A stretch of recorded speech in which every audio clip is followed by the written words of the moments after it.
오늘 본문 말씀은 요한복음 8장 2절에서 12절 말씀입니다.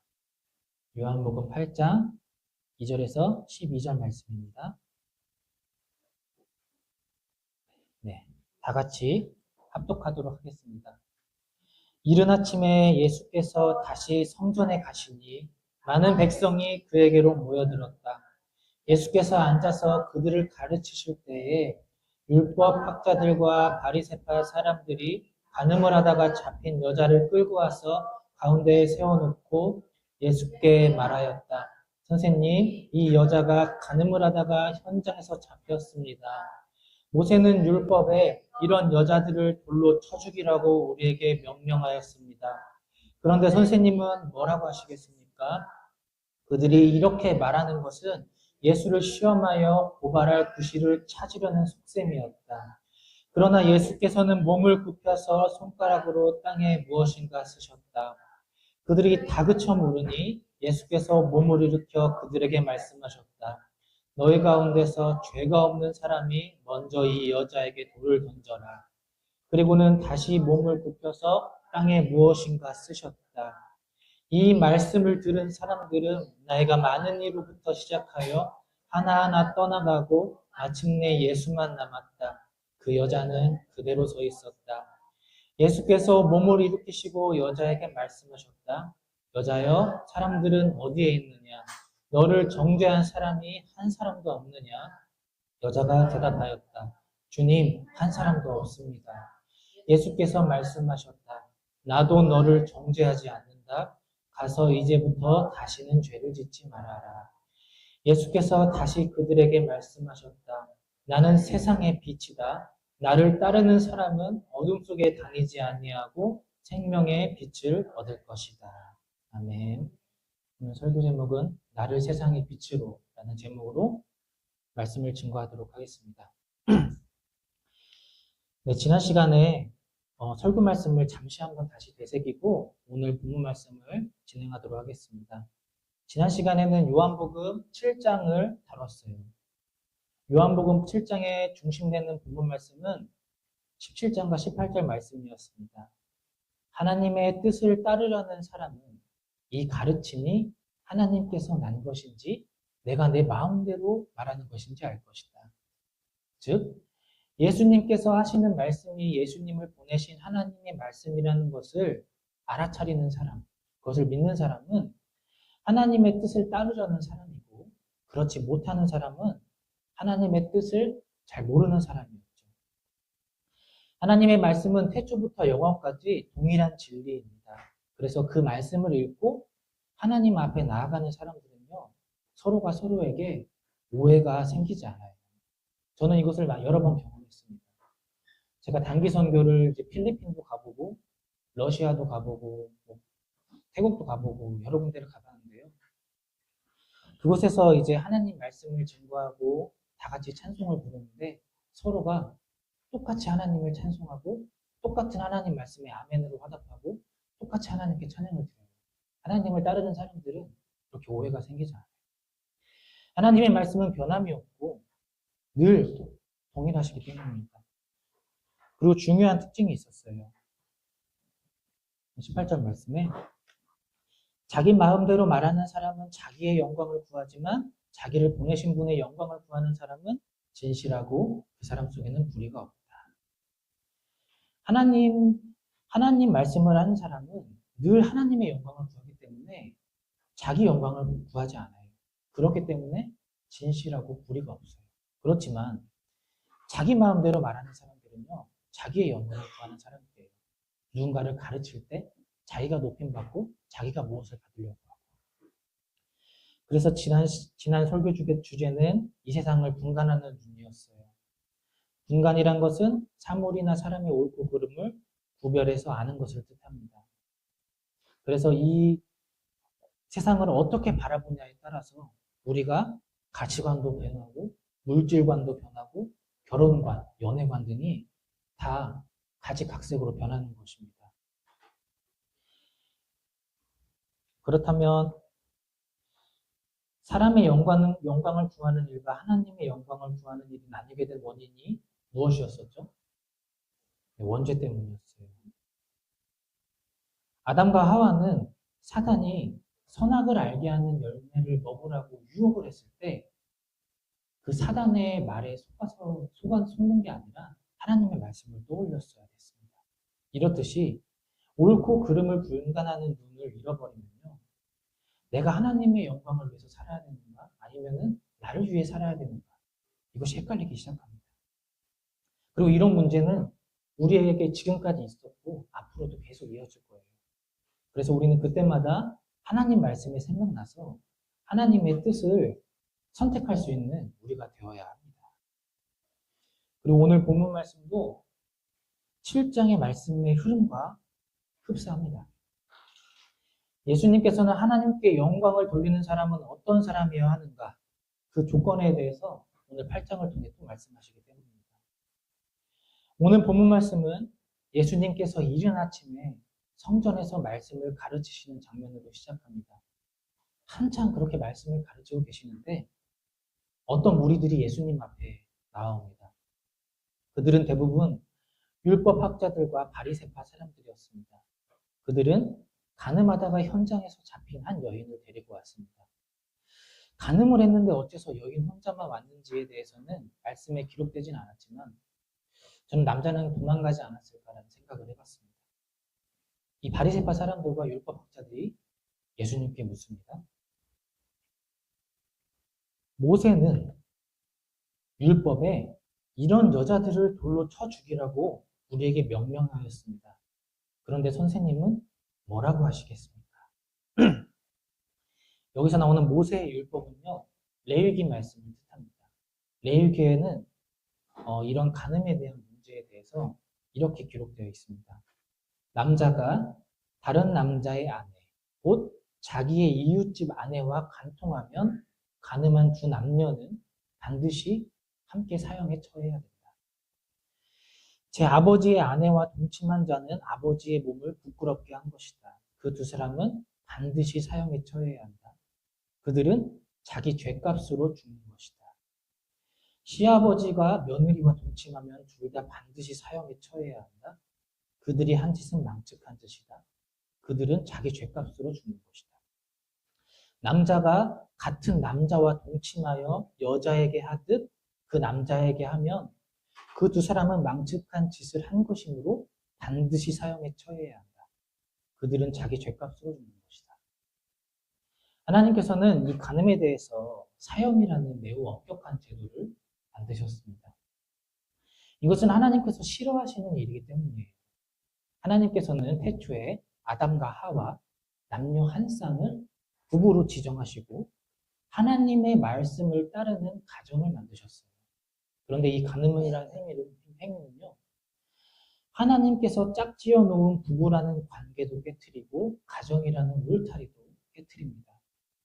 하나님 나라를 이루어가는 아주 이 기초적인 단계가 깨져버리는 거예요.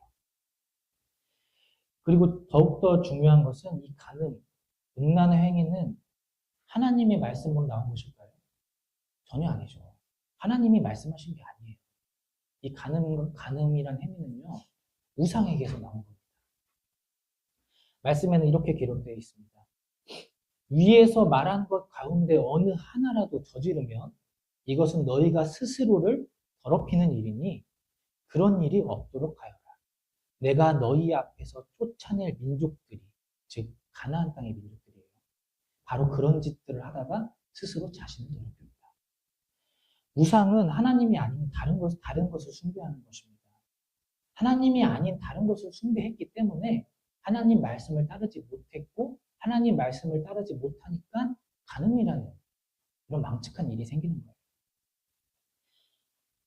그래서 하나님께서는 간음에 대해 아주 엄격하게 사형이라는 형벌을 내리셨는데 과연 자칭 하나님의 아들이라고 하는 저 예수는 이것에 대해서 어떻게 반응할 것인가 라는 것이 바리새파 사람들과 율법학자들이 이 사건을 일으킨 의도였어요. 자, 그들이 이렇게 말한 것은 예수님을 시험하여 고발할 구실을 찾으려는 속셈이었다. 하나님께서 명령하신 대로 이 간음한 여인은 돌에 맞아 사형을 당해야 하는 것이 맞습니다. 사실은 예수님께로 끌고 오기 전에 이미 돌에 맞아 죽었어야 했을지도 모르겠어요. 그런데 잘 살펴보면 그들은 이 여인을 돌로 치는 것이 맞다는 것을 알고 있음에도 불구하고 그것을 예수님께 물어보고 있습니다. 그리고 이 질문에 대한 예수님의 대답이 고발할 구실이 된다는 것을 우리는 알 수 있습니다. 여긴 두 가지 이유가 있어요. 첫 번째로 바리새파 사람들은 지금까지 병을 고치시고 사람을 살리시고 은혜의 말씀을 전하는 예수님을 미루어 볼 때 예수님께서는 이 여인을 돌로 못 칠 거라는 것을 짐작했습니다. 그래서 하나님께서 모세에게 명령하셨던 율법을 지켜야 된다는 대답을 얻어내게 해서 예수님을 난감한 처지로 만들려고 했던 거예요. 예수님께서는 죄인들을 부르시고 그들을 회개시키고 세례를 주어서 거듭난 사람으로 만드는 은혜를 전파하고 있었기 때문입니다. 그리고 두 번째로는요. 그 당시 로마의 정권은 유대 민간인에게 사형 집행권을 허락하지 않았었기 때문입니다. 그래서 예수님께서 이 여인을 돌로 치라고 명령하셨다면 로마의 정권에 반대하는 거고 예수님께서 이 여인을 돌로 치라고 명령하지 않으신다면 모세의 율법을 거스리게 돼서 죄인 취급을 받게 되기 때문입니다. 그래서 바리새파 사람들과 율법학자들은 아주 교묘하게 하나님 계명은 아주 잘 알고 있지만 이 계명을 이용해서 예수님을 난처하게 만들고 있는 것이에요. 즉 하나님 말씀을 도구처럼 사용하고 있는 거죠. 하나님께서 왜 그런 계명을 만드셨는지, 하나님은 마음은 어떠한지에 대해서는 알지 못하고 관심이 없다는 것을 의미합니다. 예수님께서 그래서 그들에게 하셨던 말씀이 있어요. 너희가 하나님을 알려고 하나님의 말씀은 많이 연구하지만 정작 내게로 오는 사람은 한 명도 없구나 라고 말씀하십니다. 하나님 말씀을 도구로 사용하는 그들의 태도와 마음가짐만 봐도 우리는 그들이 어떤 삶을 살았는지 짐작할 수 있습니다.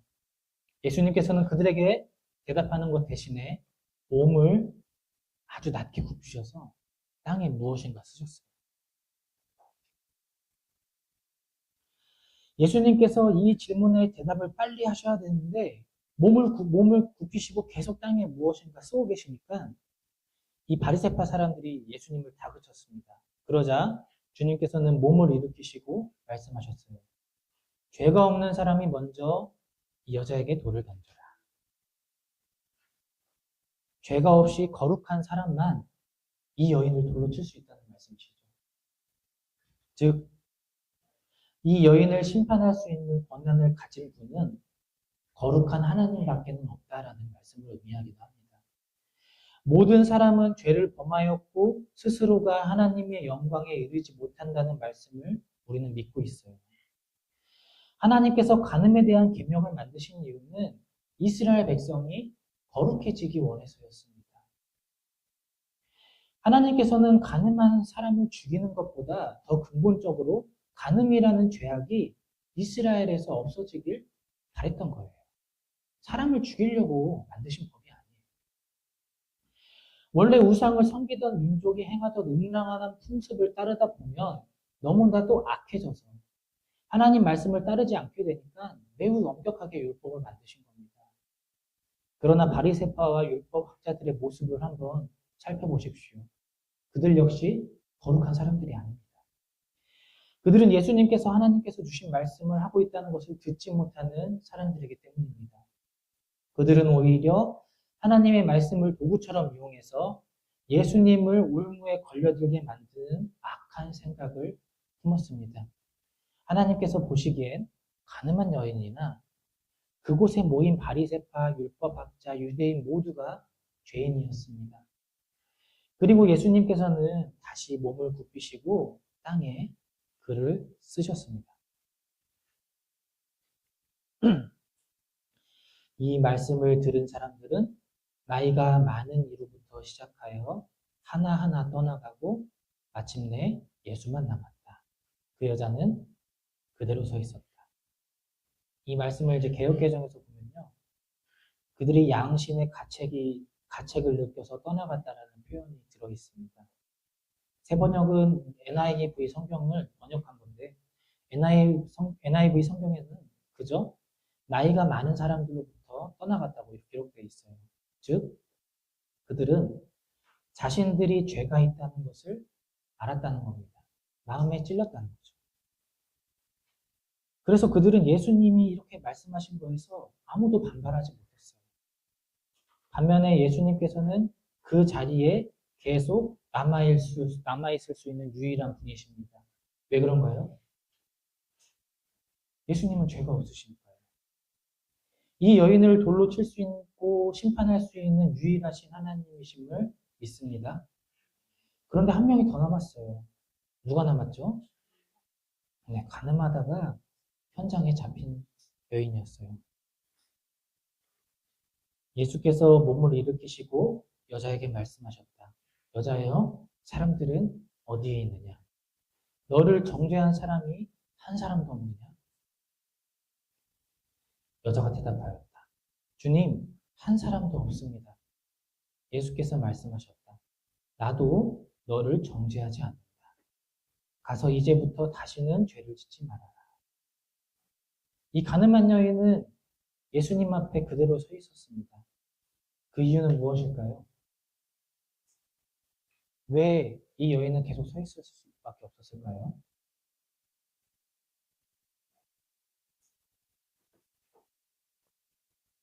한번 생각해보는 시간 갖도록 하겠습니다. 이 여인은 왜 서 있었을까요? 예수님 앞에. 자신의 죄를 알고 있었기 때문에. 네, 좋습니다. 또 있나요?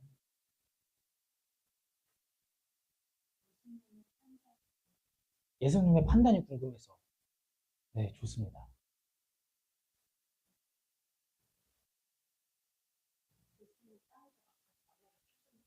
예수님이 땅에 가지 말라고 쳤다. 이것도 신선한 해석이네요.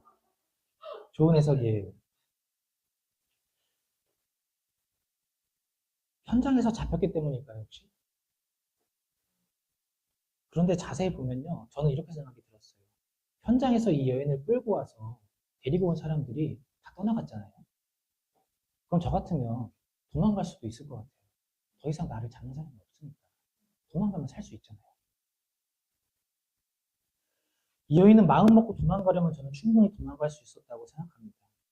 그런데 이 여인이 남아있는 이유는 자신의 죄를 저는 인정했다고 생각해요. 예수님 앞에. 저는 주님 앞에서 말하는 이 여인의 모습이 이렇게 느껴졌어요. 예수님, 지금 저를 데리고 와서 저를 돌로 치려고 정죄하는 사람들이 한 사람도 없어요. 그러나 오직 주님만이 저를 판단하실 수 있습니다. 주님, 저는 죄인이에요. 저를 용서해 주세요. 그러나 주님께서는 이 여인을 정죄하지 않으셨습니다. 용서해 주셨어요. 그리고 이어서 12절 말씀을 하십니다. 예수께서 다시 그들에게 말씀하셨다. 나는 세상의 빛이다. 나를 따르는 사람은 어둠 속에 다니지 아니하고 생명의 빛을 얻을 것이다. 예수님은 세상의 빛이라고 말씀하십니다. 그래서 예수님을 따르는 사람들, 예수님을 쫓아다니는 사람들은 어둠 속에 다니지 않고 생명의 빛을 얻습니다. 다시 말하자면 예수님을 따르지 않는 사람은 어둠 속에 다니게 될 것이고 생명의 빛을 얻을 수 없다는 것을 말합니다. 빛이 없는 상태는 어둠이죠. 빛이 있으면 반대로 어둠이 없어집니다. 예수님께서는 이 당시 사람들과 저와 여러분이 너무나도 알아듣기 쉽게 말씀하고 계시는 거예요. 오늘 본문 말씀의 가늠한 여인은 예수님을 따르던 사람이 아니었죠. 그녀는 죄악 가운데, 가늠이라는 그 죄악 가운데, 어둠 가운데 있었던 사람이었어요. 그리고 그 결과는 무엇인가요? 죄의 결과는 죽음이에요. 돌에 맞아 죽었어야 돼요. 사망이에요. 원래는 이미 많은 사람들이 돌에 맞아서 누구 돌에 맞아 죽은지도 모르게 죽을 수도 있던 사람이었어요. 그러나 그녀는 오늘 예수님을 만났습니다. 자신의 자신이 저지른 죄를 바라보고 그것을 인정하며 오히려 예수님께 나아갈 수 있었습니다. 그리고 주님께 용서를 받았습니다. 그리고 주님께서 말씀하시는 빛이 무엇인지 알게 되었습니다.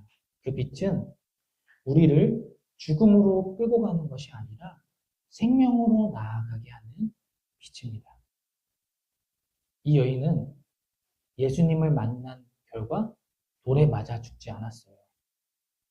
즉, 죽음을 넘어가서 생명을 얻은 것과 같은 것입니다. 이 여인은 예수님을 만나고 구원을 받았습니다. 언제나 복음서를 통해 예수님께서 하셨던 말씀이 있어요. 믿음으로 나아가면 구원을 얻는다. 저는 이 여인이 예수님께서는 자신을 용서하실 것이라는 믿음으로 그 앞에서 예수님을 떠나지 않았다고 믿습니다. 오늘 본문 말씀에 나온 장면을 그린 그림이에요. 이 사람들 중에서 저와 여러분은 어떤 사람에 속해 있을까요? 오늘 본문 말씀에는 두 부류의 사람이 등장하는 것으로 보여집니다. 첫 번째로 가늠한 여인을 잡아온 사람들입니다. 바리새파, 율법학자 또는 그녀를 잡아온 유대인들.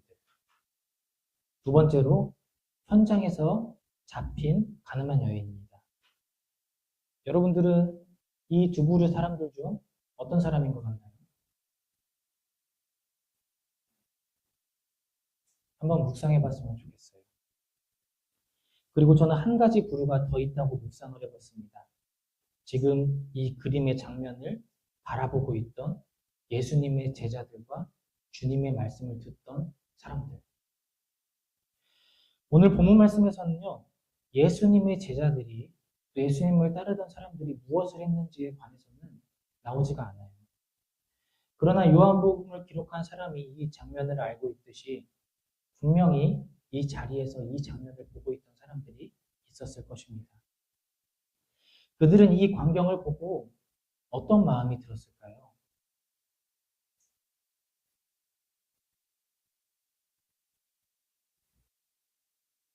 여기서 만약에 내가 이 장면을 바라보고 제자들처럼 바라보고 있다면 여러분들은 어떤 생각을 하고 계시겠습니까?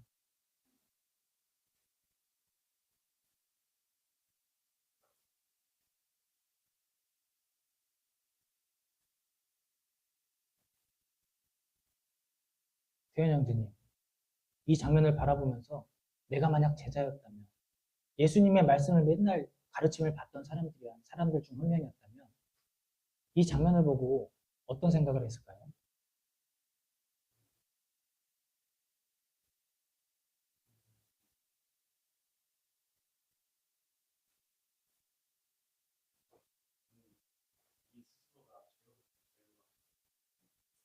우리가 우리 죄로부터 스스로 자유할 수 없다. 또 있으십니까?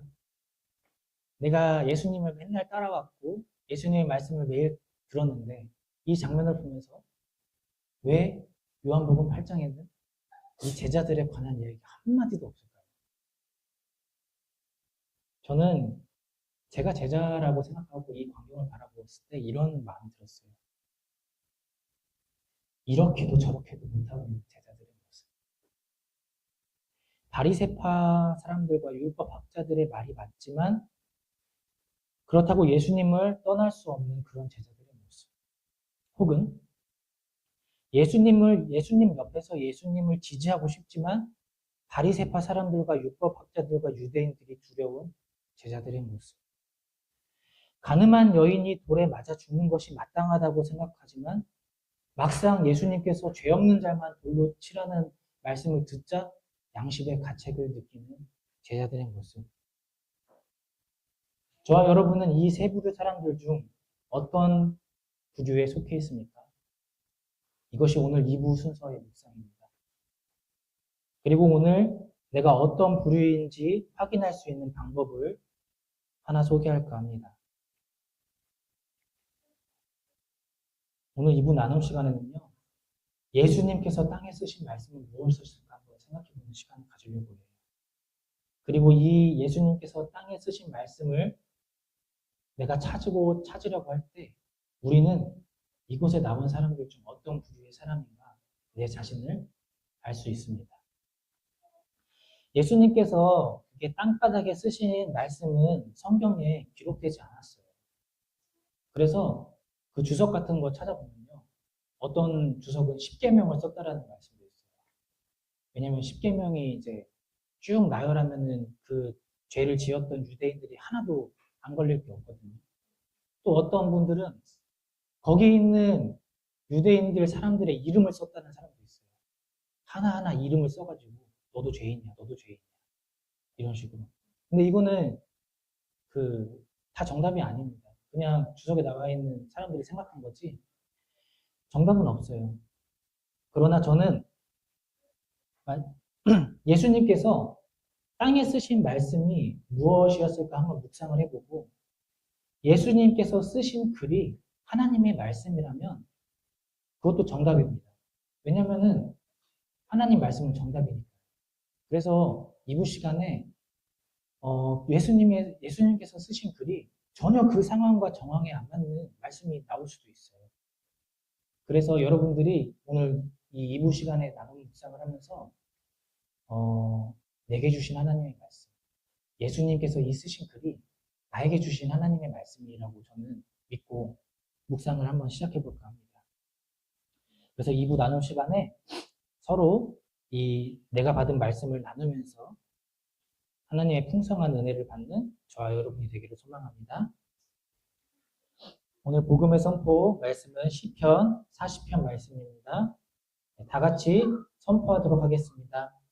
나는 많은 회중 앞에서 주님께서 나를 구원하신 기쁜 소식을 전합니다.